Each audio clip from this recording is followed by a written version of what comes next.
You just saw the report that Robert Frank brought us. What do you think the real number is in terms of the discount on prices right now in New York City? Well, it's hard to say before it opens. But having said that, I think it will open with some demand. This whole idea of, there being listings way down as a negative is really sort of fallacious, because why would brokers put listings on the market when they couldn't show them for a 3-month period? So I think you're going to see over the next few weeks and couple of months a lot of new listings coming on the market that were sitting there waiting for the market to open again. And then the other question is, we hear, at least anecdotally, and I think more than anecdotally now, families that lived in the city wanting to put things maybe on the market because they either want to move to the suburbs or they want to move to other places. Long term, let's say over the next 2 or 3 years, what do you think is going to happen to prices in New York?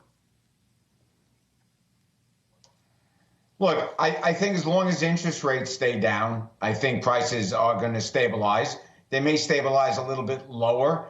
As Robert mentioned, from the peak, they're probably down 10% already before COVID, maybe a little bit more on certain apartments, maybe 15, and maybe they'll go a little bit lower. But look, the city is the city.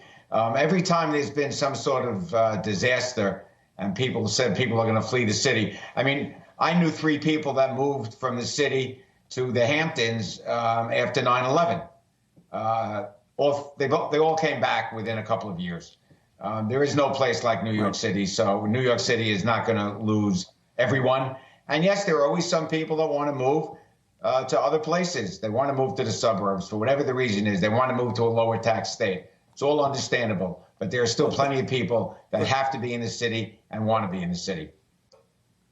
Howard, you just mentioned taxes, and I want to ask you about that, because a lot of the folks that I'm talking to in the real estate world are very concerned about the tax base in New York City and that eroding, given the mobility of people that, by the way, arguably is a lot more mobile than they were even after 9/11 in terms of the ability to go live in a state like Florida and I don't want to say commute, but be able to go back and forth or to live in other places. I think there's lots of conversations even going on this summer about all those folks living out in the Hamptons and people out of state about whether they're going to be paying city taxes even this year. So there's going to be real questions about the municipality, the city, and paying firemen, police, all of the things and all of the things that the city needs so desperately. How concerned are you about that and what it ultimately does do to the value of property? Yeah, well, the pandemic was horrible, and hopefully we'll get through that and we'll have a vaccine. I would say that I am also more worried about the politics of New York than I am about other things that have been going on. I think it's a real problem that has to be fixed.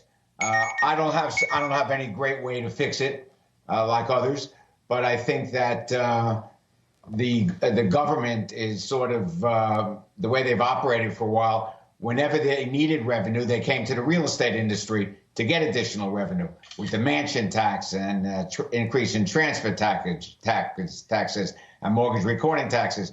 And before COVID and the shutdown, they were contemplating a pied-à-terre tax, which I think I spoke about last time I was on CNBC, on Squawk Box.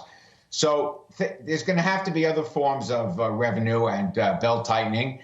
And I think something else that really should happen would be whoever wins the election in November, and whatever party's in charge, I think there has to be a new look at the loss of these state and local tax deductions, the SALT, as we call them, because I think that really has to be eliminated. That has hurt too many people and has caused people to leave New York City.